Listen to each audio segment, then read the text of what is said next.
Hey, Matt, you know what I'm going to note? Yep. We have been joined now by our streaming audience. We're so going worldwide. We're with our live stream. worldwide. Yeah, absolutely. So hop on over to our YouTube channel and watch it on YouTube. Very good. Very good. And those folks join in with us. You might see here occasionally get a picture of us in the booth. Brett Eubanks, brand new to our booth this year. Will be our color analyst, right? That's the official title. Yeah. Good thing I'll YouTube's switch over to play-by-play. And I'm going to try to, so don't complain technical-wise. If it crashes, I'll get it back on as soon as I can. And Aaron is our executive producer, so there you go. Yeah, there you go. So let's finish up a little bit, Brett. We were talking pregame here. We got some of the updates on South Valley. Tell us about this Red Oak Tiger football team this year. Well, of course, they're coached by a coach, Michael Nordine. He's in his 4th year here. Last year they went 2-7 with their wins against West Central Valley and Mo Valley. They really think they let one get away last year with that 34-31 loss against Southwest Valley. We did lose 12 seniors from last year, but as far as what we have returning, we have a lot of experience. Starting with the quarterback, Mason Fisher, now a junior, which we at the scrimmage, we saw him. He looked so much more comfortable out in the field, so much more confident. Look for big things for him this year. And, of course, the man who's actually one, I think, top 3 or 4 leading returning rushers in the state, and Adam Byer, who had 189 carries for 1,200 yards and 11 TDs. And probably the top returning lineman would be senior Nolan Perrin, playing left tackle. And on defense, again, Adam Byer. I think he was number 2 or 3 in the state with the number of tackles, with 93 tackles. And the second returning tackler would be Ethan Fouts. So, and I know they're showing a little bit more wrinkles in the offense. They're trying to go more of a hurry up, kind of that Oregon style where you're seeing guys holding up pictures, to try to get the plays in. So Red Oak is going to really be looking to speed it up on offense. We'll go a little more up-tempo, and you mentioned Adam Byer. What a phenomenal football player. To have the fact that he one of the state leaders in rushing yards and tackles, that's really unique. And in my book, he's one of the top 100 pound-for-pound football players in the state of Iowa. You don't get a lot of recognition if you're not on a winning team and those things, but I just don't think you can question if Adam Byer is healthy that he is not one of the most elite football players in all of Southwest Iowa. Oh, I mean, he has elite level speed. He is so fast. He reads so well, especially on defense. Coach Nordine talks about it all the time. He watches tape. He's always watching tape. And so because of that, he's able to really recognize the other team's keys. He is so smart when it comes down to it. So he is just, and he plays so hard as well. Yeah. I mean, he just leaves everything out. And one of those things I know Coach Nordine has talked about is trying to selectively use Adam a little bit more efficiently, maybe not so much quantity-wise this year, trying to get him some rest throughout the season, because you get a talent like that, you want him on the field all the time, every play, but reality is you've got to get a break here or there to kind of go the long road versus the short run at that. No, I think absolutely. I think we are going to have some kids jumping in for that. Probably looking at Jackson Terry, a senior this year. He's going to be number 0. This pretty much he hasn't been out for 3 years. So as a senior, he decided to come out for football. Look for some big things with him. I also see possibly with the number 9, his name is Tyler Schofield.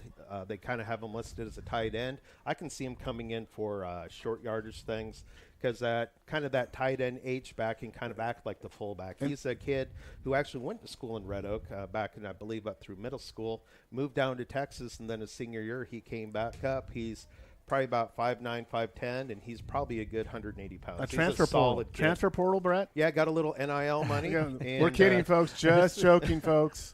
Just joking, folks. Actually, in Iowa, NIL is legal. It is so legal, maybe the Kiwanis if slipped there's them anyone a couple getting NIL extra deals, programs. there's anyone getting NIL deals, it should be the media if anyone's getting NIL deals, but that's not happening. So we're here pregame. Russ been in the field prior to the Red Oak Tiger versus Southwest Valley game. Kickoff here just moments away. The Red Oak Tiger band is on the field here. They're all ready to go. Tigers will be in their black tops and black pants tonight. It's going to be a good one here. So we're going to take a break, and we'll be right back after these messages between the Red Oak Tigers Southwest Valley pregame show.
Welcome back to Red Oak, Russ Bender Field.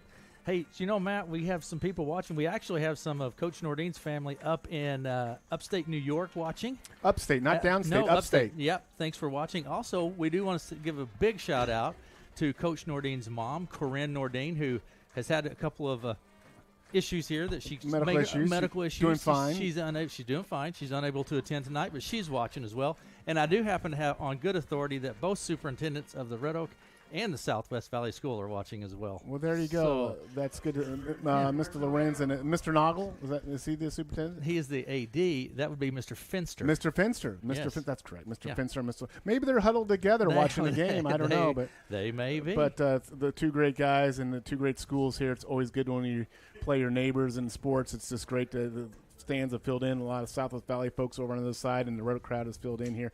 Brett, let's get to the lineups here. We're going to get the coin toss here in a second. Go through if we can. Brett, give us the starters here for the Tigers and the Southwest Valley tonight. Okay, so what they gave us for the starters, starting out with your offensive starters for Southwest Valley. At quarterback will be number 6, Wyatt Mendenhall. Running back will be number 7, Walker Bissell. And also at running back, number 11, Cale Hogan. At wide receiver will be number 9, Alex Morgan.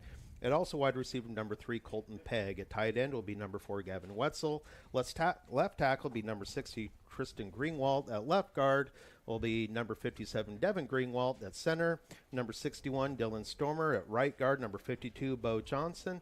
And at right tackle will be number 66, Theron Mullen. You look at that lineup, that Stromer kid, he's an honorable mention, all-district player, seems to be the key leader for that offensive line. Oh, yeah, I think especially when you have a pair of either brothers or whatever, I think they're looking to be pretty solid.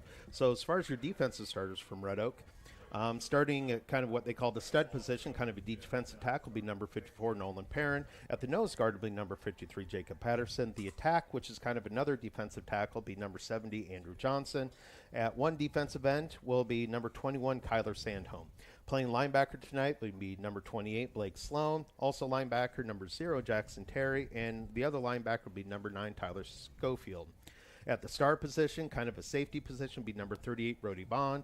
And the two corners at number 6, Jackson Purdue. And on the other side, number 3, Marcus Torres. And that at the Tiger position, kind of that middle linebacker / safety position, will be number 4, Adam Byer. There you go.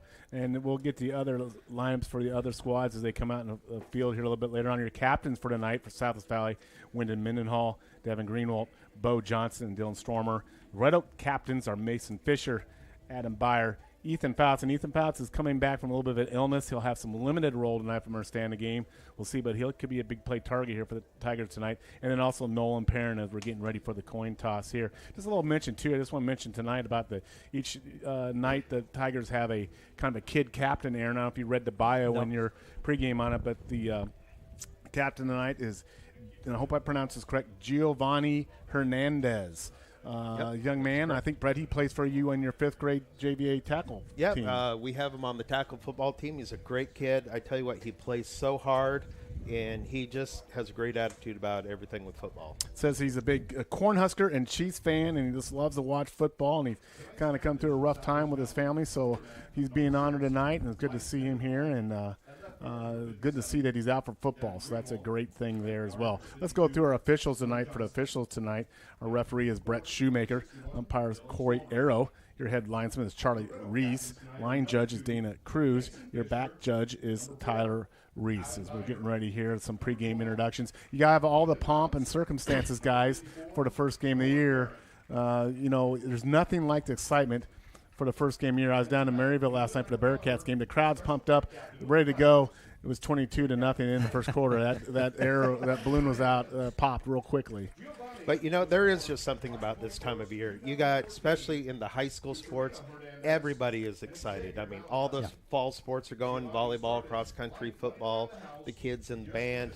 Everybody is just – it's a whole different energy right at high school. Speaking of that, where is the Red Oak volleyball team going tomorrow for the opener season? Bondurant Farrar. They are in Bondurant Farrar. That's usually one of the toughest tournaments in the state. A lot of ranked teams. I think Coach Montgomery does a great job of getting her girls in front of some really great competition. Oh. Hey, that's what it's about. That's how you get better. Well, that's how you know what you got. Yeah. You play the best, and if you want to be the best, what does Ric Flair always said? You got to beat the best. Quoting Ric Flair. He's throwing it down already. Quoting Ric Flair in his first broadcast. Way to go. And then also cross-country team. They'll get of course, the early bird tournament in Shenandoah meet was canceled. They'll be starting where tomorrow? Tomorrow they're going to be in Glenwood for the Glenwood meet. We also have, is that kind of it for sports tomorrow? I think it is. I'm looking at you. You're the. I think that's it right now. We do have the marching band, and they will be starting to perform their show this year called Wild Dreams. This is kind of their debut night for them as well. Well, Brett, of course, you and I will know the big thing tomorrow is the Iowa State Cyclone football game. Well, we know that's really what everything. Do they still have everything a team? revolves they still have a around team over there.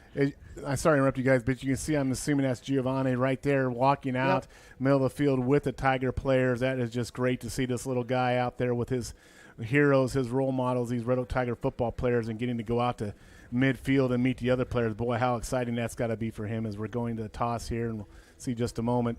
You know, if you've come to Red Oak Field, you know that sun's setting on a early season game. It is blistering here, but that'll be down shortly, and we'll be in good football weather. I did not see, Brett, who won the test. Well, and it looks like Southwest Valley will be starting with the ball. Red Oak will be defending, I believe, the south goal. So South Valley deferred.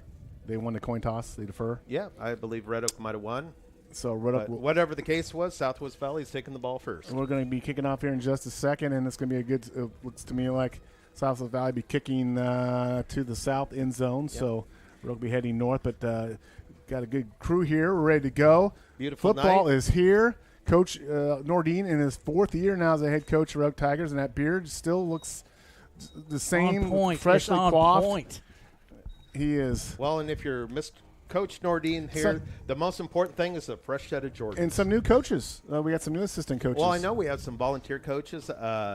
Dale French has been there forever, but also Principal Perrin has been helping out with the offense. So he'll be out there as well, helping Colin Place. He's actually up here right by the press box looking down. And actually it'll be Red Oak kicking the ball off. Excuse me on that. Landon Geeks will be kicking off, and they'll be kicking to the north side. So Southwest Valley will be receiving the ball here to start the game.